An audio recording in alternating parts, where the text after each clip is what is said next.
Nuevamente, si no escucharon mi nombre, Gerard Angles, mi especialidad es el derecho laboral. A pesar de ello tengo estudios también en constitucional que son necesarios para la especialización del derecho laboral, más aún si es que hablamos de sindicatos u otros. Al margen de ello, otras especializaciones fuera y dentro del país que son muy importantes para esto. Pero vayamos a lo que hoy me han citado, ¿no? Gracias por la invitación al CINES. Para mí es un gusto volver aquí después de muchos años, ¿no? Hace muchísimos años también vine a capacitar en un tema parecido. Y veo que han avanzado muy lento desde la última vez que vine. Creo que vine antes del 2014 y veo que estamos todavía en este paso. Vamos a hablar de la negociación colectiva. Es un tema importante, pero más que todo vamos a ver las trabas que ustedes tienen, ¿no? Los problemas que tienen en negociación colectiva. Cada sindicato es diferente, cada institución es diferente. No es lo mismo negociar una federación, un sindicato y una confederación. Hay una gran diferencia. Del mismo modo, no es lo mismo que negocie Rebagliati, Cines Rebagliati solo, que el Cines Nacional, o que negocie el MINSA, completamente diferente. ¿Qué es la negociación colectiva? ¿No? La negociación colectiva, según la doctrina y según los autores, es una expresión trascendental del derecho a la libertad sindical. Tenemos que, primero, enfocarnos en el ambiente macro. ¿Cuál es el ambiente macro? Es la Constitución. La Constitución, en el artículo 28, dice de forma clara: el derecho y el Estado protege el derecho de negociación colectiva, libertad sindical y huelga. Tres derechos básicos. La libertad sindical es el macro y la libertad o la negociación colectiva es conexo, consecuente a esto. Sin libertad sindical no hay negociación colectiva. ¿Y qué es la libertad sindical? La libertad sindical es el derecho de todos ustedes de formar sindicatos, de hacer un sindicato, una federación, una confederación. Es la libertad sindical en su dimensión positiva, y la dimensión negativa también de salirme del sindicato y de no querer estar en el sindicato. Cuando yo formo mi sindicato, tengo mi sindicato, recién es que puedo ejercer el derecho de negociación. Por eso dice, es una expresión trascendental del derecho a la libertad sindical. O sea, primero mi libertad sindical y luego la negociación colectiva. ¿Y qué es la negociación colectiva? Es el mecanismo por el cual los sindicatos obtienen mejores condiciones laborales, económicas y no económicas. El sindicato, una vez constituido, simplemente al iniciar la negociación colectiva, ¿qué busca? Busca mejores condiciones laborales, económicas y no económicas. Esa es la esencia de la negociación colectiva. No debe limitarse en cuanto al sector público o privado. ¿Por qué se pone esto? Porque en Perú, desde hace 2013, 6 años, ¿cuántos serían? 6 años, ya casi 7 años, salió la ley de presupuesto que limita la negociación colectiva en el sector público. Sin embargo, la conceptualización doctrinal y constitucional del derecho a la negociación colectiva es que no debe limitarse en cuanto si es público o privado. Tiene que estar para cualquier sector y para cualquier trabajador sindicalizado y que tenga un sindicato o federación. No debe haber exclusiones. Ese es el concepto, es la doctrina de lo que está escrito y lo que se debe respetar a nivel constitucional. Ahora vienen los problemas. Negociación colectiva, sector privado y sector público. Dos cosas completamente diferentes. Ustedes van a decir, sí, nosotros ya lo hemos visto. Claro, lo hemos visto, pero ahora lo vamos a ver y vamos a ver por qué es tanta diferencia. El sector privado es cualquier tipo de negociación de alguna empresa. Por ejemplo, podemos ver la empresa Cogorno, Coca-Cola, Lifilter, Gloria o cualquier empresa privada. ¿Por qué norma se rige? Es privada, no tiene inversión del Estado, no hay nada que ver con el Estado. Al ser privada, se rige por el Decreto Supremo 010-2003, TR. ¿Qué negocia el sector privado? Todo. No hay un límite. En la ley, en ningún lado dice, tú puedes negociar esto y tú puedes negociar aquello. En el sector privado, yo puedo negociar y decirle que quiero que me den un día libre cuando juegue Perú en la Copa final de la Copa América. Mira, es descabellado, que no sé qué. Pero ¿qué tal al dueño de la empresa? Le gusta el fútbol, y dice, perfecto, cuando sea la final les voy a dar un día. ¿Se puede plasmar por negociación colectiva, por convenio colectivo en el sector privado? Por supuesto, porque el contenido es amplio, es negociar un contenido amplísimo de negociación. ¿Me pueden dar día de cumpleaños libre? Sí, en el Estado para los trabajadores de los 6 les dan. Para los trabajadores del sector privado, ¿les pueden dar? Por supuesto. Pueden tener cualquier pedido, por más descabellado que les parezca en el sector privado, se puede hacer, se puede. No está prohibido, es otra cosa que el empresario no le dé por cuestiones prácticas, por cuestiones económicas, pero sí se puede. Entonces hay un espectro amplísimo de negociación en el sector privado. El sector privado es diferente, solo se rige por esa ley, no hay otra cosa. Cuando pasamos al otro lado y nos vamos al sector público, es donde empiezan las complicaciones. Porque lo principal es que en el sector privado, yo empresario, tu sindicato, la ley dice que negociemos de forma amplia, si quieres días feriados, si quieres mediodía, tu cumpleaños, etcétera, etcétera. Desde el 2013, el sector o sindicatos del sector público o privado que tengan inversión estatal, que estén sustraídos que estén dentro de FONAFE o de Salud, otros dicen, un segundo, tú no puedes negociar por la 010, eso es para el privado, tú te riges por las leyes de presupuesto, y las leyes de presupuesto dijeron, no se puede negociar absolutamente nada que esté referido a compensaciones económicas. Puedes negociar lo que quieras, dice, no te restrinjo el derecho de negociación, pero nada económico. Entonces es un poco incongruente el Estado peruano desde el 2013, es decir, el sector público se rige por la ley de servir para negociación, para la forma, que tienes que presentar tu pliego antes del 30 de enero, que tiene que cumplir determinada formalidad de 2 años, etcétera, etcétera, y que no vas a negociar más que compensaciones no económicas, incluyendo condiciones de trabajo, y se sanciona con nulidad cualquier propuesta, laudo referido a condiciones económicas. Esto es desde el 2013. ¿Cuál es la diferencia? A este lado, yo puedo negociar que me den día libre porque Perú clasificó al Mundial. Y si es que negocio bien, quizás me dan 3 horas de permiso para ver el partido. Y puede ser dable. A este lado, no puedo negociar absolutamente nada que sea económico. Y si te pones a analizar, todo es económico. Esas 3 horas de partido son 3 horas que no van a trabajar. Es económico. El Estado peruano le puso una restricción y un candado, una cláusula a la negociación colectiva para el sector estatal, que incluye salud, de que no se puede negociar absolutamente nada. ¿Qué hicimos en el 2013?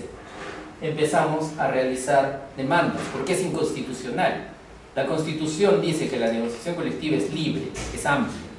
No pueden existir restricciones. Y si hay una restricción, esta tiene que ser limitada en el tiempo.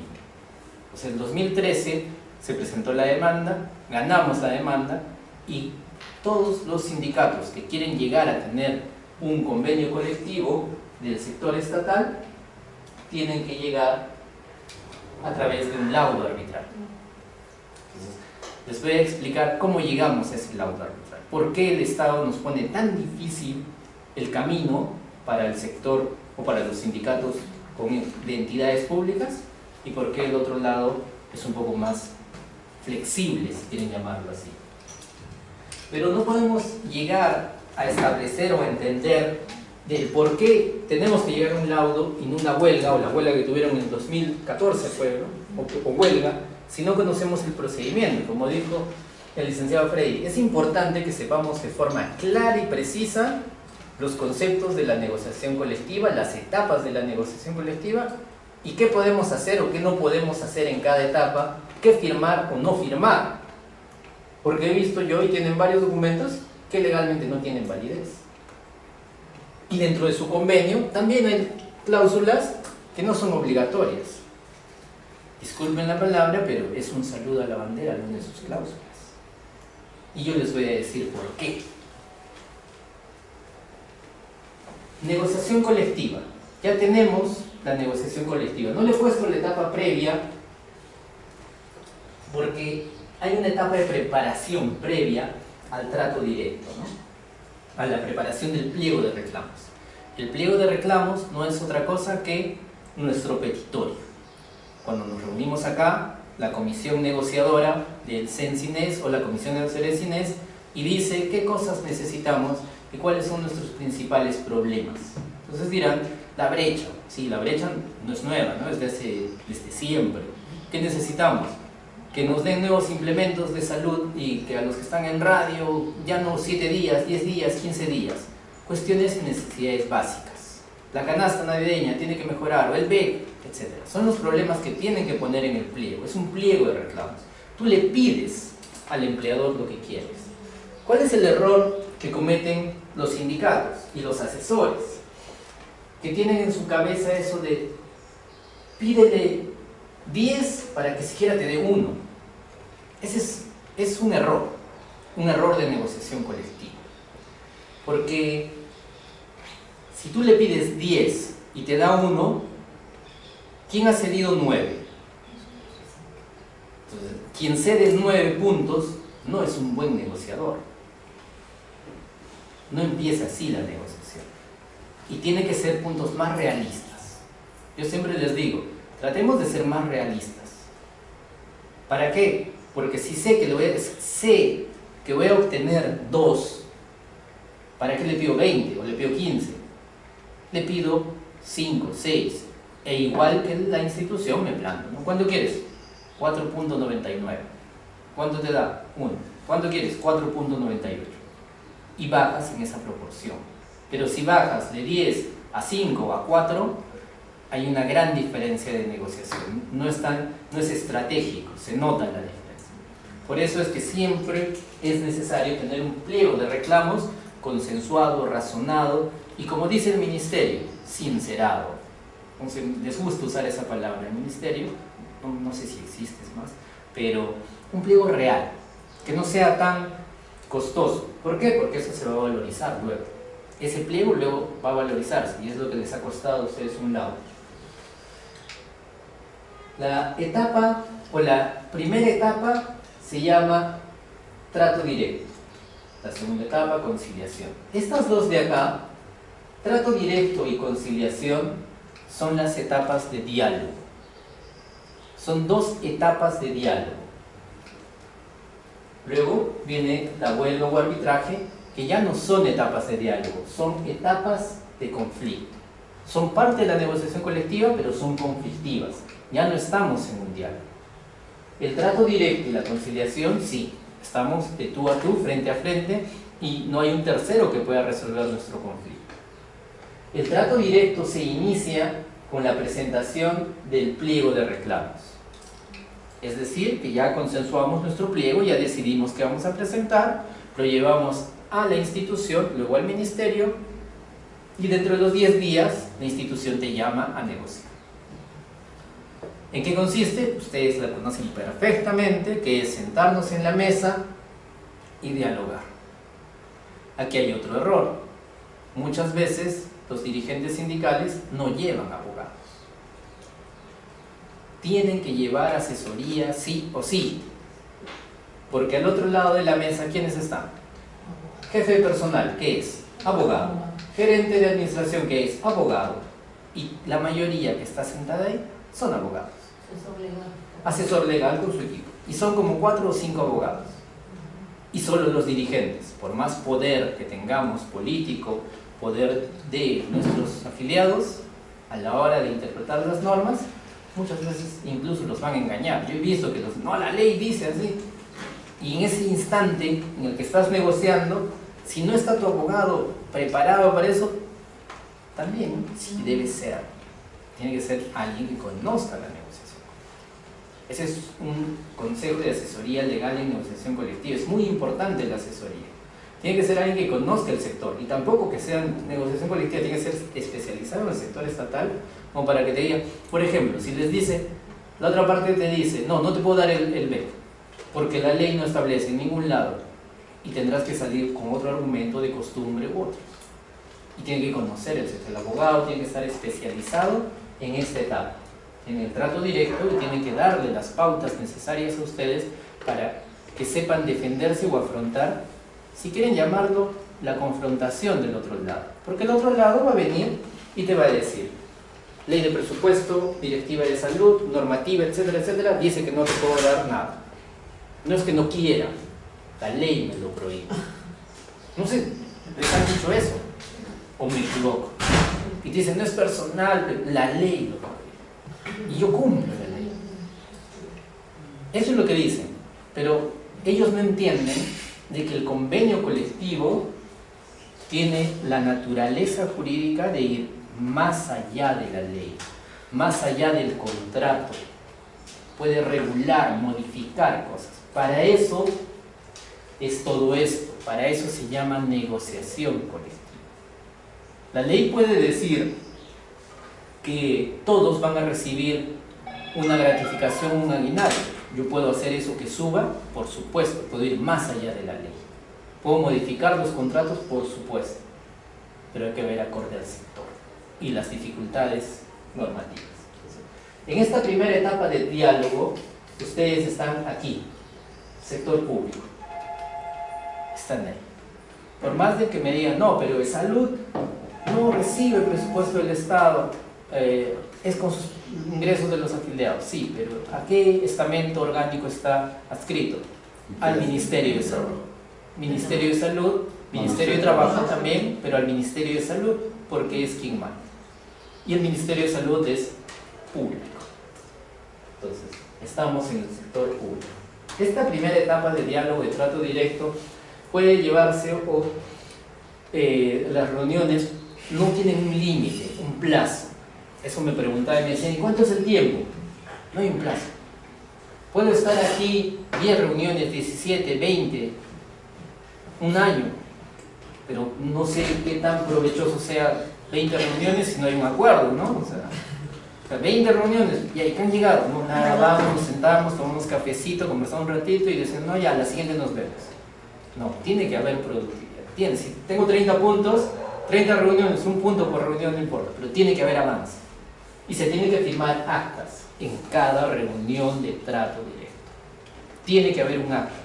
Así sea, no se llegó a ningún acuerdo. El sindicato manifiesta que es por la intransigencia de la empresa, por la intransigencia de los dirigentes de salud.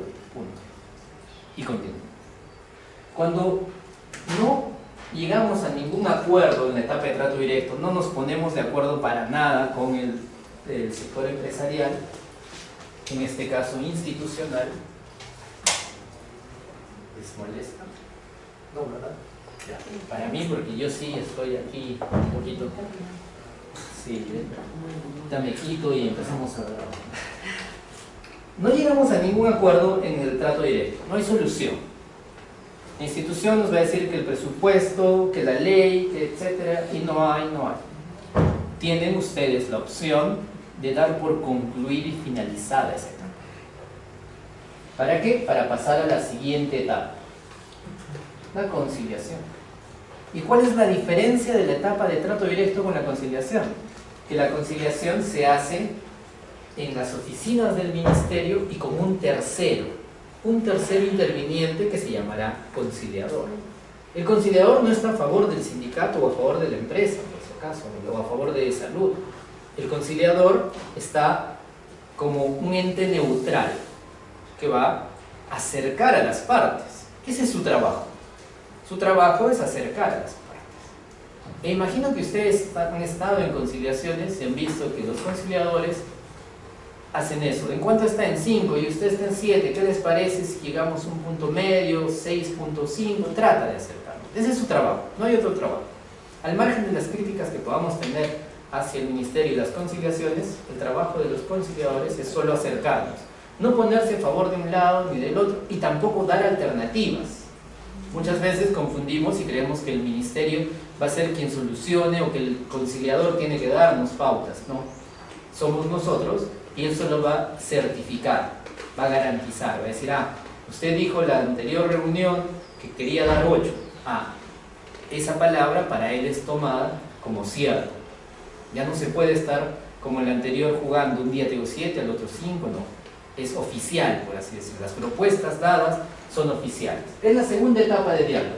Del mismo modo, ¿cuántas reuniones puedo tener? Las que sean necesarias. No hay un plazo, no hay un límite. Las que sean necesarias.